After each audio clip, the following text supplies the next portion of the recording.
ಅಮೆರಿಕದಲ್ಲಿ ಅಧ್ಯಕ್ಷೀಯ ಚುನಾವಣೆ ನಡೆದು ಡೊನಾಲ್ಡ್ ಟ್ರಂಪ್ ಅವರೇ ಎರಡನೇ ಬಾರಿ ಗೆದ್ದಿದ್ದಾರೆ. ಟ್ರಂಪ್ ಅಧ್ಯಕ್ಷರಾಗ್ತಿರೋದ್ರಿಂದ ಭಾರತಕ್ಕೆ ಏನ್ ಲಾಭ ಅನ್ನೋ ಚರ್ಚೆ ಶುರುವಾಗಿದೆ. ಭಾರತ ಹಾಗೆ ಅಮೆರಿಕ ಸಂಬಂಧ ಸುಧಾರಿಸೋಕೆ ಟ್ರಂಪ್ ಹೇಗೆ ಸಹಕಾರಿ ಆಗ್ತಾರೆ ಅನ್ನೋ ಚರ್ಚೆ ಕೂಡ ಶುರುವಾಗಿದೆ. ಭಾರತೀಯರೇ ಆಗಿರೋ ಕಮಲಾ ಹ್ಯಾರಿಸ್ಗಿಂತಲೂ ಟ್ರಂಪ್ ಗೆದ್ದಿರೋದೇ ಭಾರತಕ್ಕೆ ಲಾಭ.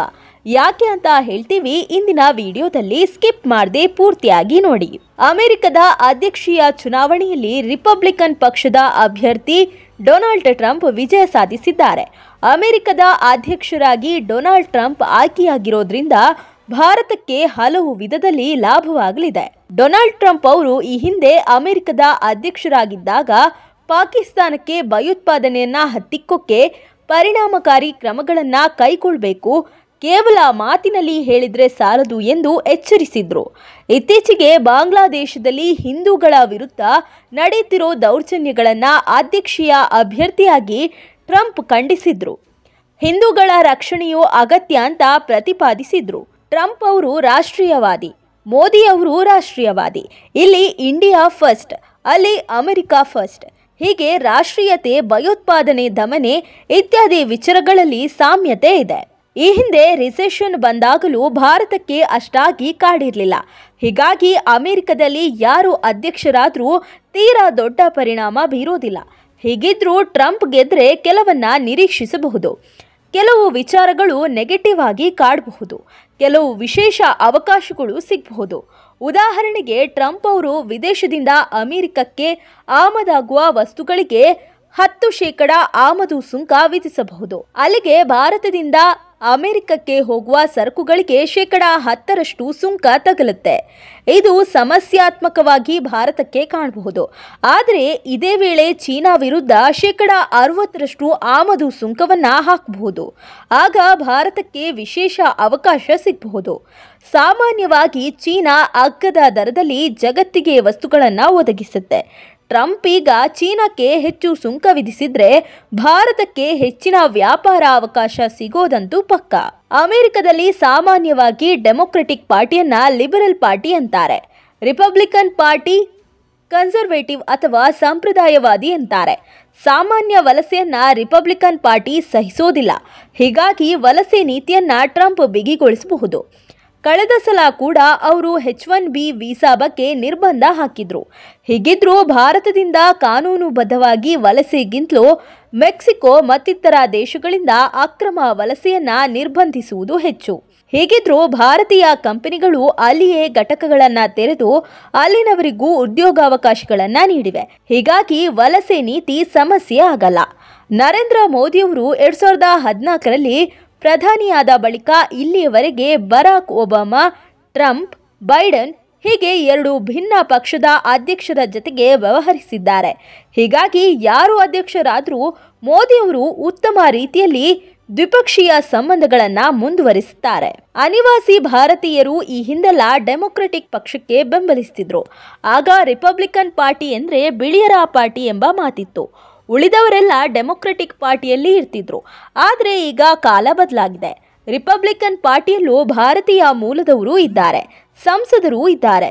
ಉದಾಹರಣೆಗೆ ರಿಪಬ್ಲಿಕನ್ ಪಾರ್ಟಿಯಲ್ಲಿ ಅಧ್ಯಕ್ಷೀಯ ಅಭ್ಯರ್ಥಿಯ ಕಣದಲ್ಲಿ ಆರಂಭಿಕ ಸುತ್ತಿನಲ್ಲಿ ಭಾರತೀಯ ಮೂಲದ ವಿವೇಕ್ ರಾಮಸ್ವಾಮಿ, ನಿಕ್ಕಿ ಹ್ಯಾಲಿ ಇದ್ರು. ರಿಪಬ್ಲಿಕನ್ ಪಕ್ಷವು ಕಚ್ಚಾ ತೈಲ ದರವನ್ನ ನಿಯಂತ್ರಣದಲ್ಲಿ ಇಡೋಕೆ ಬಯಸುತ್ತೆ.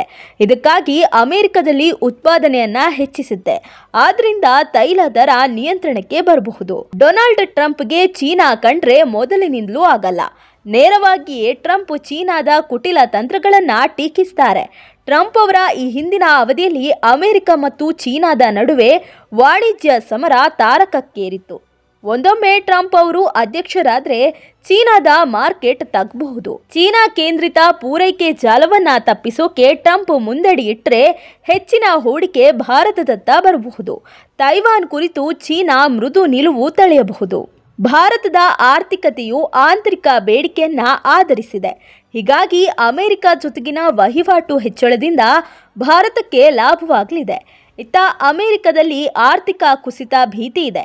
ಈ ಆತಂಕ ಕೆಲ ಕಾಲ ಮುಂದುವರಿಯಬಹುದಾದರೂ ಭಾರತದೊಂದಿಗಿನ ವ್ಯವಹಾರ ಹೆಚ್ಚಳದಿಂದ ಅಮೆರಿಕದ ಅಭಿವೃದ್ಧಿ ದರ ಕುಸಿತ ತಕ್ಕ ಮಟ್ಟಿಗೆ ಕಡಿಮೆ ಆಗಬಹುದು ಅಂತ ವರದಿ ಅಭಿಪ್ರಾಯಪಟ್ಟಿದೆ.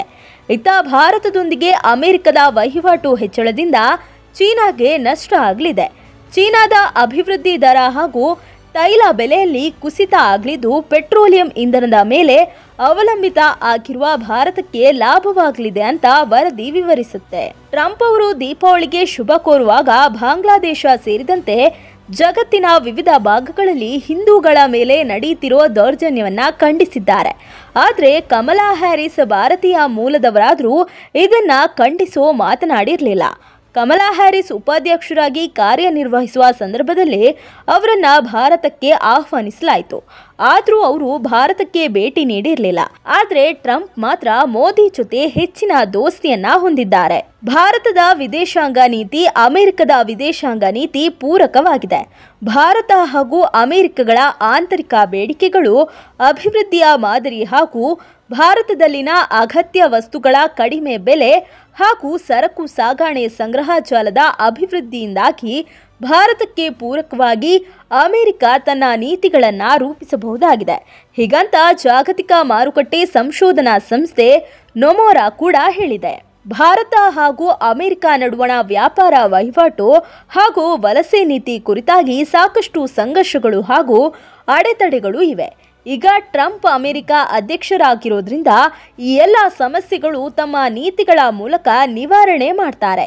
ಜೊತೆಯಲ್ಲೇ ಭಾರತ ಅಮೆರಿಕ ನಡುವಣ ಸರಕು ಸಾಗಣೆ ಸಂಗ್ರಹ ಜಾಲವು ಬಲವಾಗಲಿದ್ದು ಚೀನಾದ ಪಾರಮ್ಯವನ್ನ ಮೀರಿ ಭಾರತದ ಜೊತೆಗೆ ಅಮೆರಿಕ ಮುಂದುವರಿಯಬಹುದಾಗಿದೆ ಅಂತ ವರದಿಗಳು ಹೇಳ್ತಿವೆ.